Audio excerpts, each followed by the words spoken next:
Do you know that the phone in your hand, the battery you charge every day, came from places where the water is black like oil and the land can no longer grow anything? Much of the rare earth that keeps modern technology running has passed through toxic sludge ponds, where people breathe metal dust instead of clean air.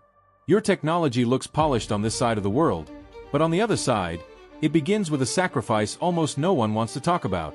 The waste ponds come first.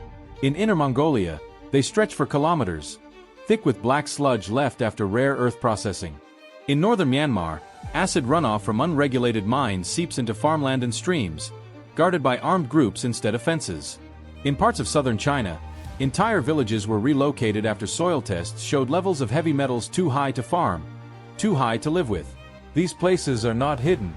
They are simply far away from the people who benefit from them. Near one of these sites, a worker begins his shift before sunrise.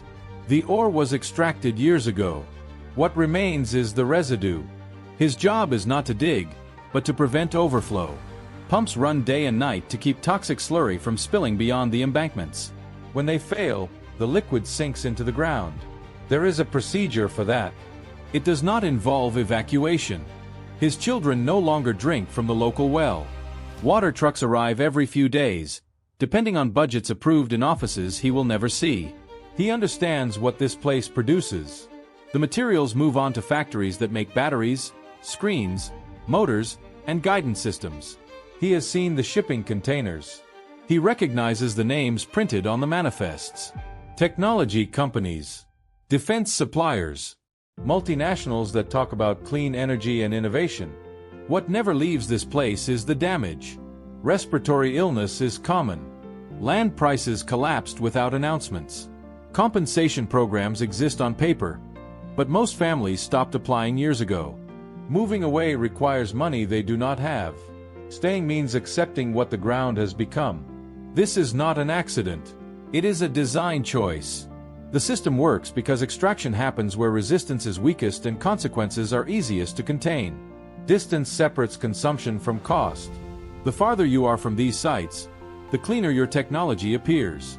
The closer you live to them, the more permanent the damage becomes. Rare earths are called rare, but scarcity is not the real problem. These elements exist in many parts of the world. They are found in rocks on every continent. What makes them difficult is not extraction. It is what happens after the ore is pulled out of the ground. Raw rare earth ore is useless on its own. To become usable, it must be separated into individual elements. That process is slow, chemical-heavy, and destructive. Large volumes of acid are used to dissolve the rock. Solvents separate one element from another. Heat stabilizes the final compounds. Every step produces waste, toxic water, heavy metals, radioactive residue. None of it disappears. This is where the paradox begins. Modern economies depend on rare earths to meet goals they publicly support. Clean energy, electric vehicles, digital infrastructure, advanced defense systems.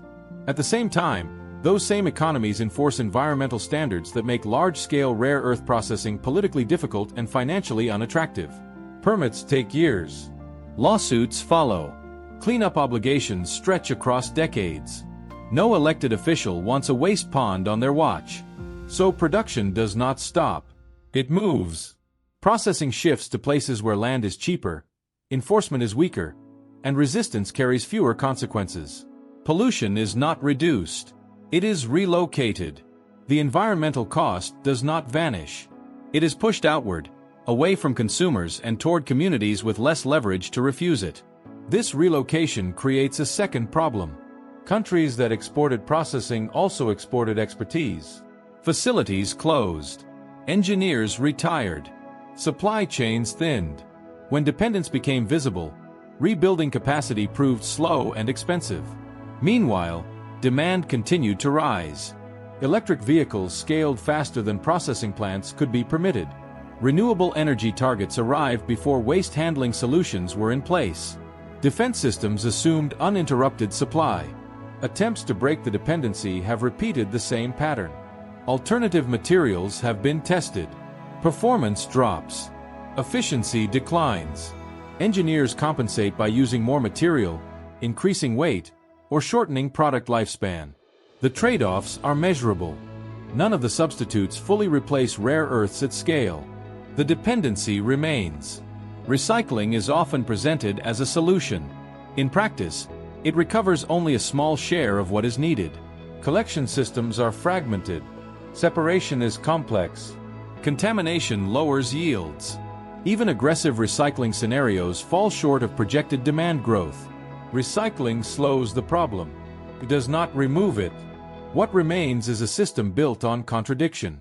Governments want secure access without hosting pollution. Corporations want stable supply without long-term liability. Consumers want clean technology without confronting its origin. Each demand is rational on its own.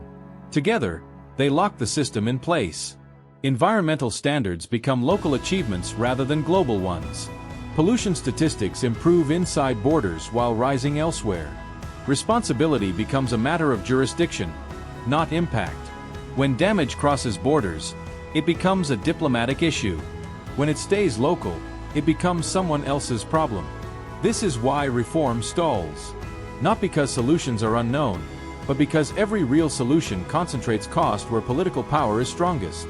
Moving that cost elsewhere has been easier.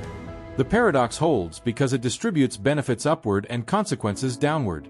Rare earths became strategic not because they are scarce in nature, but because the world depends on materials it refuses to process responsibly. The contradiction is not temporary. It is structural. As long as demand continues and accountability remains fragmented, the system will keep choosing distance over resolution. The system does not start at the mine. It starts earlier, inside permits, contracts, and thresholds that are adjusted quietly over time. A license is granted. An exemption is added. A deadline is extended. Each decision looks minor on its own. Together, they shape where damage is allowed to exist. Extraction is only the first visible step. Rock is broken down, or is separated. At this stage, the focus is volume. Environmental impact is recorded in reports, summarized into acceptable ranges. The real transformation happens later, far from where the material is consumed. Distance is built into the system by design. Once extracted, the ore moves. By truck. By rail. Sometimes across borders. Processing facilities are rarely located near final markets. They are placed where land is available, opposition is manageable, and enforcement can be negotiated. The farther these sites are from consumers, the less attention they attract. The system benefits from this separation. Processing is where value and damage concentrate. Ore is crushed again, dissolved in acid, filtered, heated, and separated element by element. Each pass creates waste. Acidic water, heavy metals, radioactive residue. These byproducts are not accidents. They are expected outputs of the process. Managing them is treated as a cost center, not a priority. Waste is stored in tailings ponds, injected underground, or discharged under regulatory limits. Monitoring exists, but enforcement varies. Acute spills are reported. Chronic leakage becomes background. Over time, the distinction matters less. The ground absorbs what it is exposed to repeatedly. From this point on, the system becomes clean. Refined materials move into factories that manufacture magnets, motors, batteries, and electronic components. These facilities look nothing like the sites that produce the waste. They are enclosed, controlled, and compliant. Workers wear protective gear. Audits focus on safety protocols and labor standards. Environmental damage is no longer visible. By the time rare earths reach assembly lines, their origin has been reduced to codes and certifications. Supply chains are tracked, but selectively. Documentation confirms delivery, purity, and compliance with contractual terms. It does not capture cumulative harm upstream. Downstream operators are insulated from responsibility by design. Corporate structure reinforces this insulation. Suppliers compete on price and reliability. Environmental performance is measured through checklists rather than outcomes. If one processor fails, another is contracted. Continuity matters more than correction. Contracts are short-term. Liability is long-term. The mismatch is built in. Governments participate without direct ownership. Strategic materials are discussed in policy papers. Supply security is framed as a national interest. Environmental consequences are classified as domestic issues of producing countries.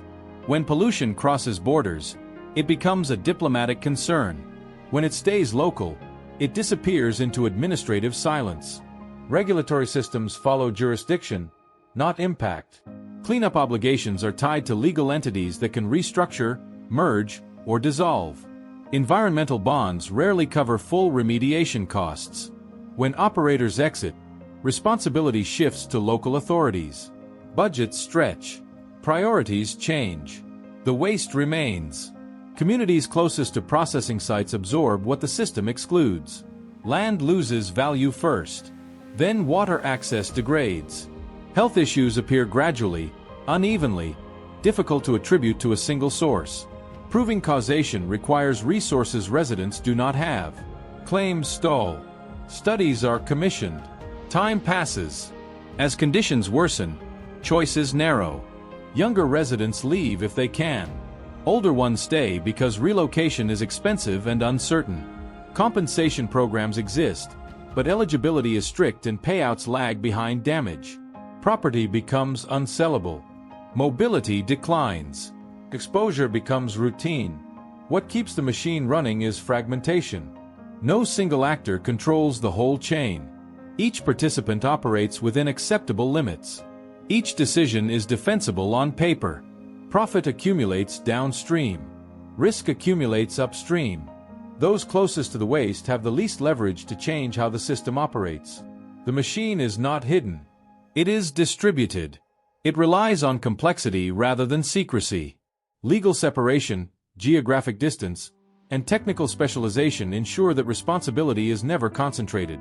By the time rare earths appear as finished products, the system that produced them has already faded into abstraction.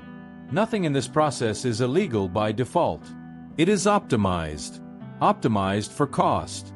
Optimized for speed. Optimized to keep benefit and consequence as far apart as possible. That distance is not a side effect. It is the machine's most valuable component. As long as demand remains high and accountability remains fragmented, the machine does not need to change. It only needs to keep moving. The consequences do not appear all at once. They spread across regions, shaped by geography, regulation, and how long a place is allowed to absorb damage before attention shifts elsewhere. Each location pays a different price, but the pattern is consistent. In Inner Mongolia, the damage is concentrated. Processing facilities expanded for years alongside a growing tailings lake built to contain waste from rare earth refining.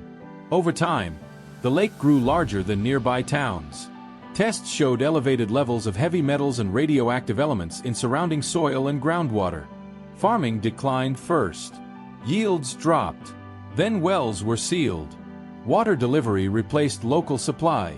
Relocation programs were announced in stages, tied to budget cycles rather than environmental thresholds. Some families moved early. Others stayed, locked into compensation disputes that stretched for years. The lake still requires constant pumping. Full remediation remains undefined. In northern Myanmar, the pattern is unstable rather than centralized. Rare earth extraction expanded rapidly with little oversight. Small-scale operations carved hillsides apart, chasing quick returns. Acid runoff flowed directly into rivers used for irrigation and drinking. Control over access roads became a source of conflict. Armed groups taxed production. Revenue circulated locally but rarely funded infrastructure or cleanup. When international scrutiny increased, official exports slowed. Informal extraction continued. Environmental damage deepened without appearing in export data. Across parts of Africa, rare earth mining is framed as opportunity. Governments promote new projects as pathways to development and diversification. Permits are issued. Environmental assessments are completed.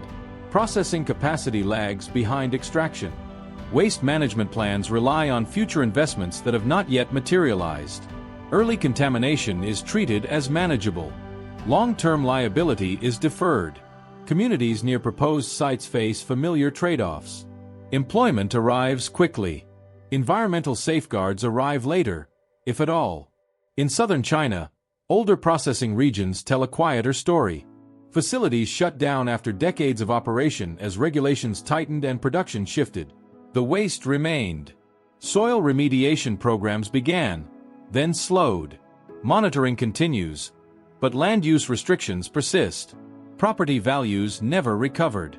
Younger residents left. What remains is a landscape shaped by past demand and present neglect, carrying damage that no longer serves current production. These regions differ politically, economically, and culturally. What links them is function. Each occupies a position in the same supply chain. Some host extraction, others host processing, others inherit contamination after production moves on. The damage is distributed unevenly but predictably. Environmental harm does not travel backward through the system. Once material leaves a region, the consequences do not follow it. Cleanup costs remain local. Legal responsibility fragments across operators that no longer exist or have restructured. International buyers rarely appear in remediation discussions. Their involvement ends at delivery. This distribution creates invisibility. Some sites attract attention when damage peaks or spills occur. Others remain local problems, discussed only in community meetings and health clinics. None disrupt the global flow. Demand continues. New regions are added to the map. Old ones fade from memory without recovery. The map expands without resolving its past. The system does not correct previous damage before moving on. It relocates production. It externalizes cost. It leaves behind landscapes that require management rather than restoration. Over time, exposure becomes normalized. Elevated contamination levels are treated as baseline conditions. Communities adapt downward. Expectations adjust. What would once have triggered intervention becomes routine. The absence of catastrophe is mistaken for stability. This is not a series of isolated failures. It is repetition. The same sequence replayed under different flags and regulatory frameworks.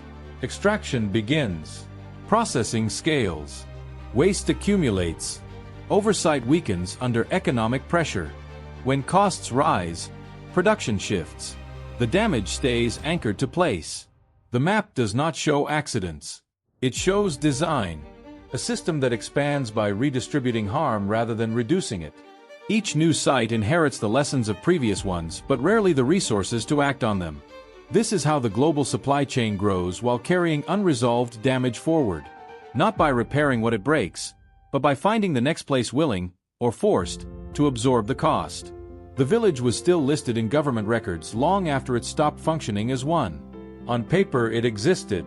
On the ground, it had already crossed the line where daily life became management of exposure. Fields lay unused, not because of neglect, but because soil tests taken years earlier showed contamination levels that made farming unsafe. The report circulated briefly through administrative channels, then disappeared into a larger environmental review. No closure order followed. Production upstream continued. The processing site nearby had been operating for decades. Over time, waste storage expanded outward in measured increments. Each expansion passed inspection. Each met revised thresholds. The tailings pond grew slowly enough to avoid triggering emergency response. Pumps ran continuously to control water levels. Maintenance crews focused on preventing sudden failure, not long-term seepage. Chronic leakage was assumed, monitored, and accepted. During a season of heavy rainfall, the system reached its limit. The embankments held. There was no breach. Instead, pressure forced contaminated liquid through weak points in the soil barrier. The spread was gradual. Drainage channels carried it into surrounding land. By the time sensors registered abnormal readings, dispersion had already occurred. Officials arrived days later. Samples were taken. The event was classified as contained. In the months that followed, patterns emerged without a single defining moment. Clinic visits increased. Respiratory issues became common. Skin conditions appeared across age groups. Fatigue and headaches were reported frequently. Medical staff treated symptoms. No centralized record linked cases to environmental exposure. Establishing causation required longitudinal studies that were never funded. Residents sought answers through formal channels. Complaints were filed. Meetings were held. Investigations were announced. Each step produced documentation. None produced resolution. The operating company cited compliance with existing regulations. Regulators cited lack of conclusive evidence. Environmental agencies deferred to future assessments. Responsibility moved between offices without settling anywhere. Relocation was proposed as mitigation. Eligibility depended on land valuation conducted after contamination was acknowledged. Values had already collapsed. Compensation reflected this. Appeals stalled. Legal assistance was costly.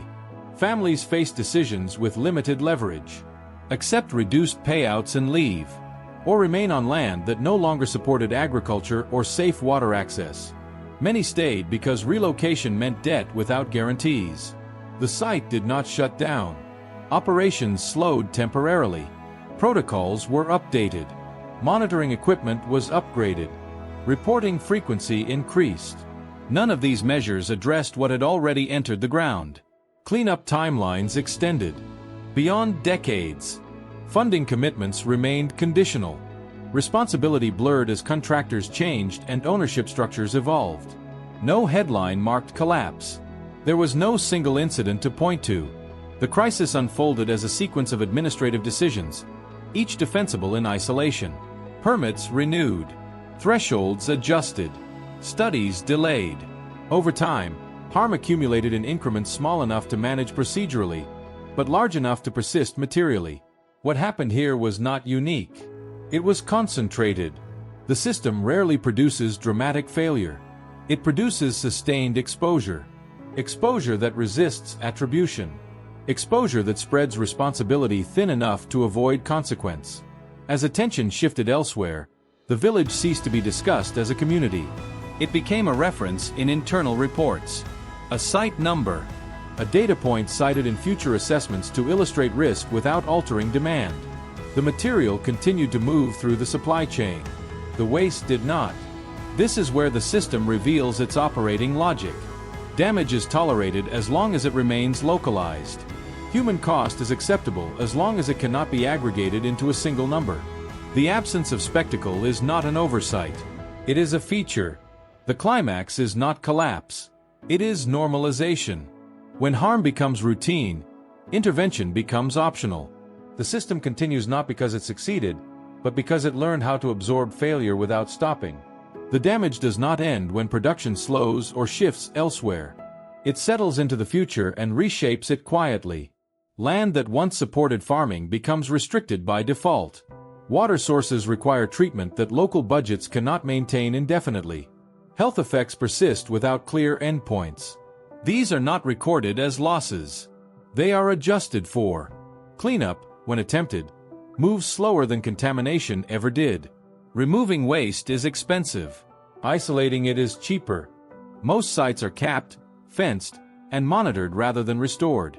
Remediation plans exist on paper. Funding arrives in phases. Timelines stretch beyond political cycles. When operators restructure or exit, responsibility transfers to local governments. Environmental bonds rarely cover full costs. The gap becomes public debt. As consequences accumulate, policy language changes. Rare earths are no longer discussed primarily as environmental risks. They are reframed as strategic assets. National security enters the conversation. Supply stability becomes the priority. Environmental standards are treated as secondary constraints rather than non-negotiable limits. Emergency provisions appear. Temporary exemptions extend. Oversight adapts to urgency. International competition reinforces this shift. Governments announce plans to secure domestic supply chains. New mines are proposed. Processing facilities face resistance. Communities push back against becoming the next sacrifice zone. Permits stall. Legal challenges delay construction. Costs rise. Timelines slip. Demand does not slow. Under pressure, existing producers increase output. Thresholds are revised. Monitoring intervals stretch. The same regions absorb additional exposure to maintain global flow.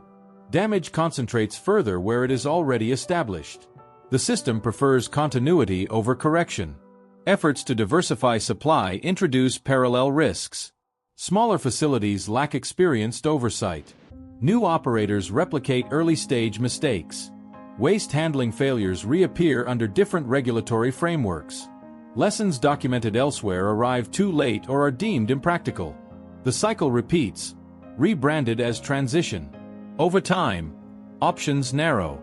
Once contamination crosses certain levels, reversal becomes theoretical. Once expertise disappears, rebuilding capacity takes generations. Once dependency deepens, withdrawal becomes destabilizing. The system locks itself in not by choice, but by accumulation. This is not collapse as interruption. It is collapse as constraint. The future becomes bounded by damage already absorbed. Decisions are made within a shrinking set of acceptable outcomes. Restoration is discussed. Adaptation is funded. Prevention arrives too late. Rare earth supply chains reach the stage because correction is always postponed. Cleanup is deferred. Alternatives are researched but not deployed at scale. Accountability is fragmented across borders and balance sheets. The present remains optimized at the expense of resilience. What remains after collapse is continuity without repair. Production continues. Environmental baselines shift upward. Communities adapt downward. Policy debates move on. The system survives by accepting degradation as normal operating condition. This is how structural failure presents itself in modern economies. Not as breakdown, but as endurance under worse terms. The material keeps moving. The ground keeps absorbing. The balance never resets. The story ends where it began, far from the places where technology is assembled or advertised. At the edge of a containment site, the pumps are still running. Monitoring reports are still updated. Fences are maintained. The ground absorbs what it has been trained to hold. Nothing here looks temporary. By the time rare earths reach the devices people use every day, their origin has been stripped down to numbers and certifications. Shipping codes, compliance statements, performance metrics.